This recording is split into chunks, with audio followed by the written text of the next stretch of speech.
Si alguien tiene problemas de audición, pues se ponga delante. Ya. Bueno, ya sé. Pero no, pues estoy diciendo que se oye bien. ¿No? Si en un momento hay que ponerle más énfasis, pues le damos énfasis. Bueno, pues...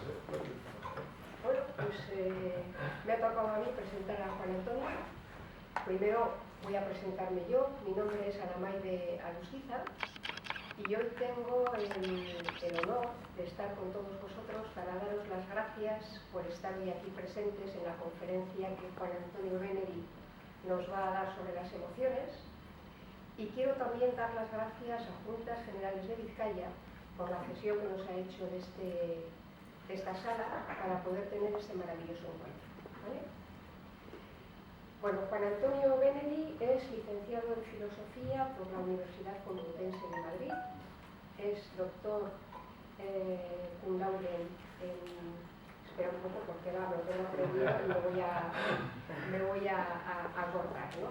En Educación por la Universidad Autónoma de Madrid, está vinculado con la Universidad de Coimbra en el ámbito de la educación como profesor científico-pedagógico y también es un experto en un tema que para mí me parece interesantísimo, que es la hermenéutica. Si os digo la verdad, cuando me pasaron el currículum el otro día de Juan Antonio, de todas las conferencias que ha realizado, todos los libros que ha escrito, todas las competencias pedagógicas que tiene, yo que tengo una memoria de pez, pues dije que yo no iba a ser capaz de aprender de todo lo que este hombre ha hecho, ¿no? Es muy amplio lo que tiene. Pero bueno, resumiendo, os puedo decir que ha escrito 18 libros, de los publicado 18 libros, he escrito más, todavía peor, he escrito mucho más, publicado 18, y algunos de los títulos son Sofrología y Hipnosis, Regresiones, la interpretación de los sueños, Reír para vivir mejor, El corazón inteligente y la comunicación integral. Y este último, que es sobre el que nos va a hablar hoy, que es emociones, ¿vale? Bueno, pues cuando Josebe me dijo el otro día a ver si quería presentar a Juan Antonio, pues a mí me embargó una emoción,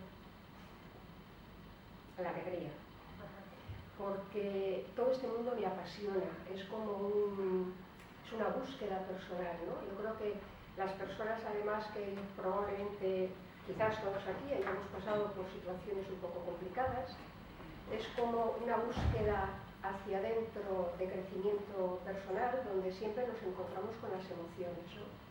Ese campo tan presente en todos nosotros y tan desconocido a la vez, del cual tenemos que echar manos si queremos ser felices, ¿no? Y manejarlo en condiciones.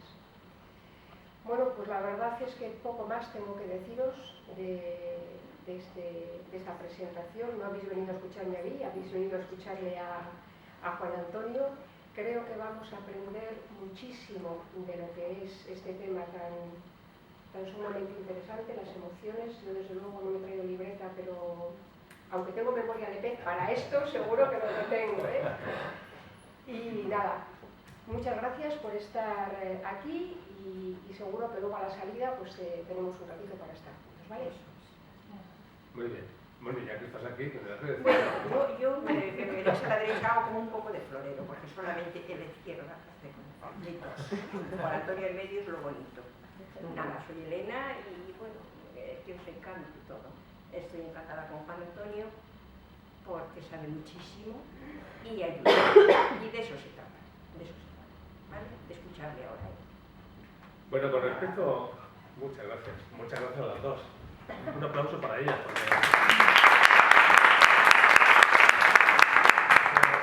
Con respecto a las emociones, ya que has dicho que tienes memoria de pez, a lo mejor también le ocurre a más personas. Cuando hay memoria de pez, precisamente lo que tenemos que hacer es utilizar las emociones como recurso, porque muchas veces esa memoria de pez, es decir, que tenemos poca retentiva, se debe a que aquello que escuchamos o aquello que queremos retener no nos emociona, sino que simplemente nos lo queremos aprender de memoria por presión. Pero si nos emociona aquello que estamos escuchando, si nos emociona aquello que estamos viviendo, seguramente que no hay memoria de pez, ¿a que no? Y eso lo hemos experimentado todos. Porque hay cosas que a lo mejor ocurrieron en nuestra infancia o en momentos extraños de nuestra vida, pero que perduran para siempre. ¿Y cuál es la diferencia? ¿Por qué unas cosas se retienen en la memoria fácilmente y otras no? ¿Cuál es vuestra creencia, vuestra idea? Pues precisamente esa. Lo que nos emociona más, eso no se olvida. Incluso si nos emociona mucho y nos lleva al éxtasis, se hace casi eterno. Algunos incluso ya no hace falta que se emocionen nunca más en la vida, porque con eso tienen para siempre. Esto es una buena cosa para el ahorro de las emociones. Siempre es una inversión. Bien, pero la cuestión es que normalmente no vivimos nuestras emociones así. A veces la visión que tenemos de las emociones es precisamente la otra. No la que sobrevive al tiempo, no la que nos lleva más allá, no la que nos motiva, sino la que nos limita. Y nos limita a través del miedo, de la frustración o de los celos, y genera una serie de reacciones que normalmente son negativas en nuestra vida. ¿No es así? Sufrimos las emociones. En realidad, yo lo que me dedico no es a estudiar las emociones y ponerles nombres, que ahora hay mucha gente que hace eso. Y hay como 200 nombres para emociones de los más raros. Yo me quedé impresionado y por supuesto yo tampoco lo recuerdo. Porque para mí lo importante no es saber de memoria un catálogo de emociones, sino sentir. Y de hecho, a lo mejor no tenemos ni idea de cómo se llama la emoción que estamos viviendo en un momento determinado, pero vivirla la vivimos. Y además también ocurre algo más.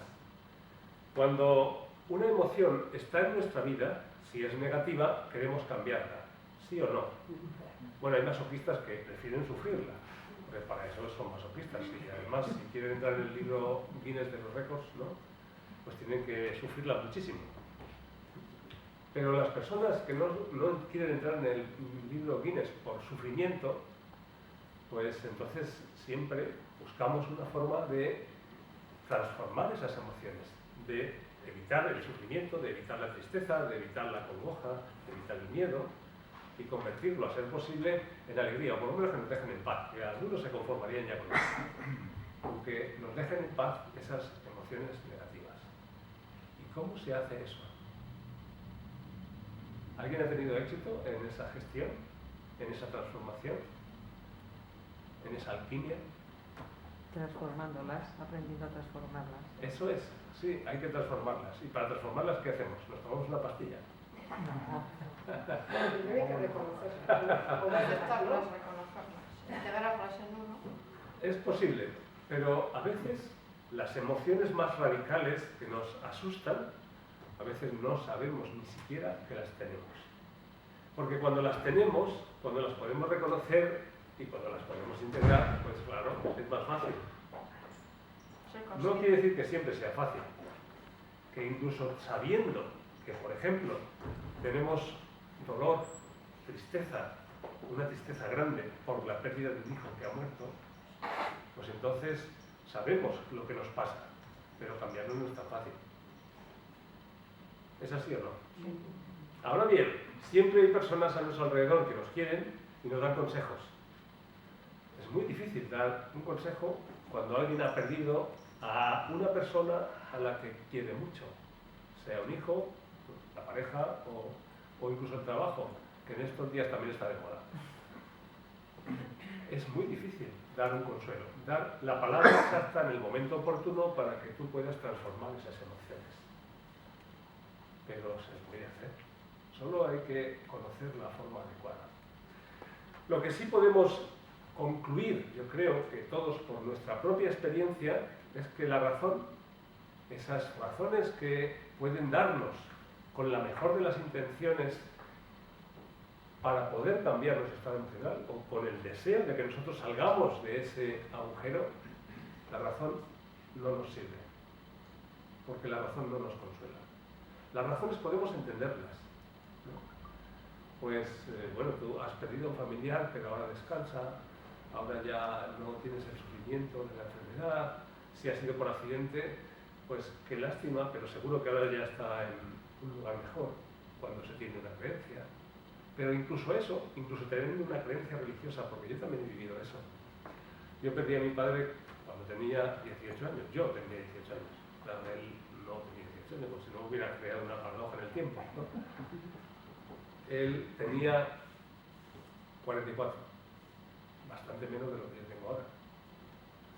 Y entonces, para mí también eso fue un pequeño desequilibrio, o grande. Pero no obstante, yo en esa época ya hacía meditación. Y al hacer meditación, pues podía más o menos tener un equilibrio sobre esas emociones, o no sentir el dolor con tanta intensidad, podía tomar una cierta distancia, no racional. Hasta que llegó el día del encuentro, el día del entierro, y el día del entierro resulta que mi padre era bastante conocido, era un hombre que pues, tenía unas grandes relaciones públicas, era comercial, y al entierro fueron a darnos el pésame montones de personas. Y ahí me di cuenta de una peculiaridad, y es que cuando las personas en un momento de dolor quieren ayudarte, pues darte el pésame, como para generar una condolencia, en lugar de aliviarte, eso te duele todavía más, se genera un peso todavía mayor. Yo cuando terminé de dar las manos a todos y de ver a todos en ese proceso de duelo, o en ese proceso en el cementerio mismo, me sentía bastante mal. Entonces yo dije, pero qué costumbre esta tan rara, ¿no? Porque en lugar de aliviar a la gente, parece como que le machacan más. Entonces luego tuve que recomponerme por mí mismo. En aquel momento fui desarrollando algunas pequeñas herramientas, pero sobre todo como fórmula de supervivencia, porque evidentemente, no solo porque hubiera muerto mi padre, antes de eso yo también era muy tímido y introvertido, y tenía por supuesto mucho miedo, la timidez viene del miedo, ¿no? Y me resultaba muy difícil también el compartir, no solo hablar en público, que eso ya era imposible, sino el compartir y encontrar alicientes para mi propia vida. Yo sentía que me ahogaba en mis propias emociones, en mis propios miedos, en mi propia incapacidad para expresar lo que sentía.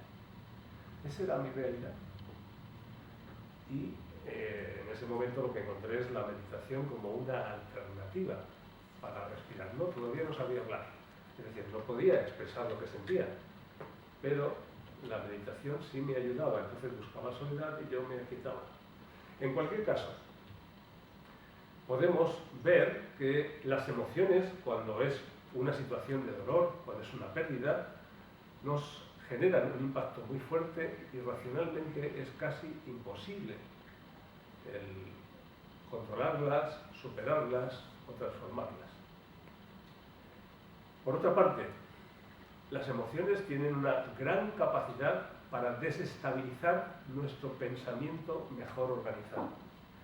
Y eso ahora podemos experimentarlo pensando en un supuesto. Imaginaos que estáis trabajando en vuestra casa o haciendo alguna actividad que sepáis hacer, que domináis bien y en la que estáis disfrutando de hacerlo muy concentrados.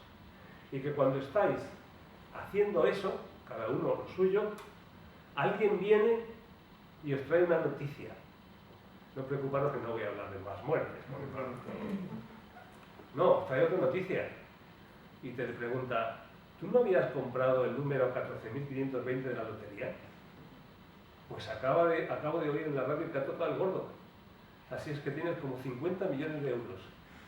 Y entonces a que pierdes la concentración de lo que estabas haciendo.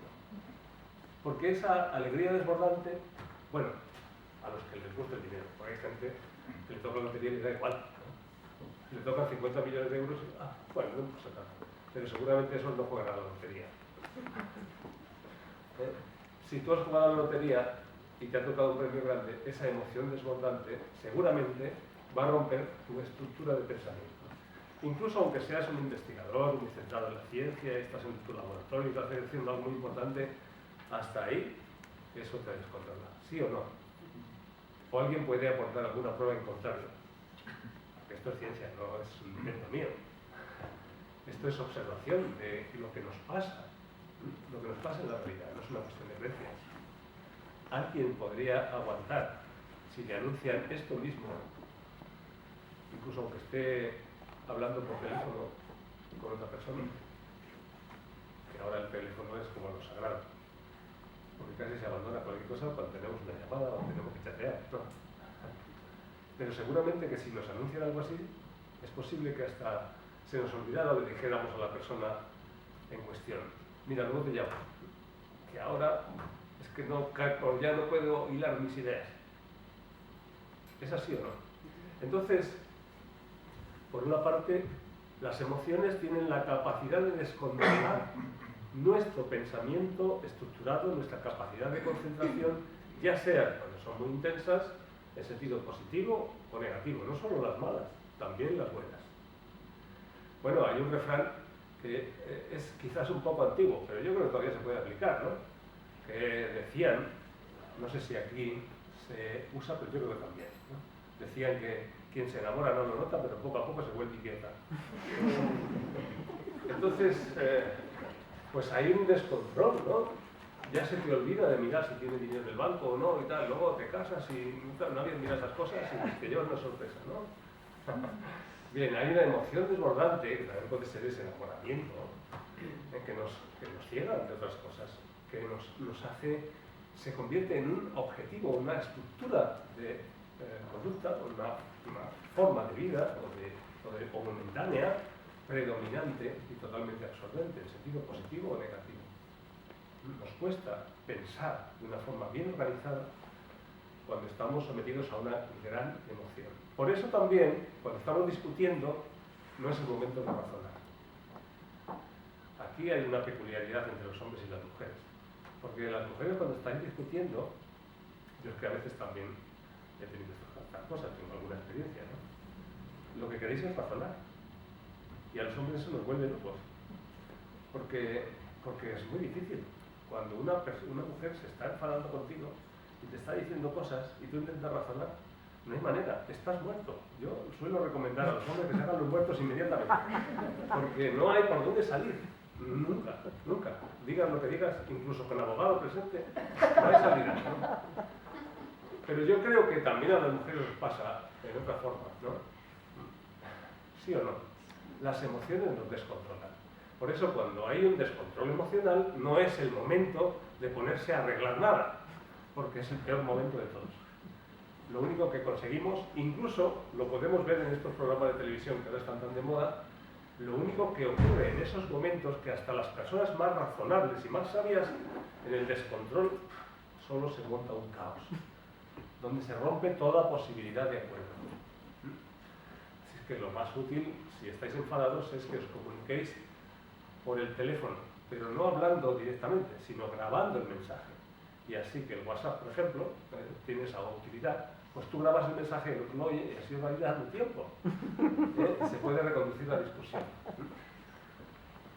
Bien, entonces hay dos cosas que nos están afectando y que generan una dificultad de estructuración, que son el pensamiento y las emociones.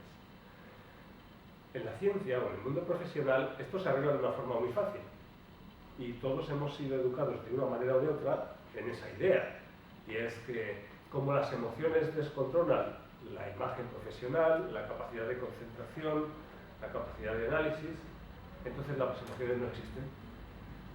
Las emociones se quedan en casa cuando vamos a trabajar o cuando vamos a investigar o cuando vamos a hacer lo que sea en un sentido en que necesitamos gran concentración mental. ¿A que sí? Es fácil eso, pero no es verdad, porque nadie puede dejar las emociones en su casa, ¿no? Podemos ocultarlas, podemos esconderlas, podemos negarlas más de 3 veces, cante el gallo o no cante, pero no podemos evitar las emociones, porque las emociones no dependen de nuestra voluntad. ¿Sí o no? Entonces, nos guste o no, queramos o no, necesitamos aprender a gestionar las emociones.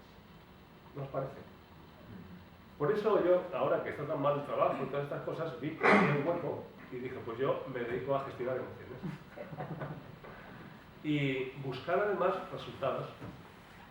Buscar una forma de documentar ese proceso, de entenderlo y ofrecer una metodología o una fórmula para poder gestionar las emociones de forma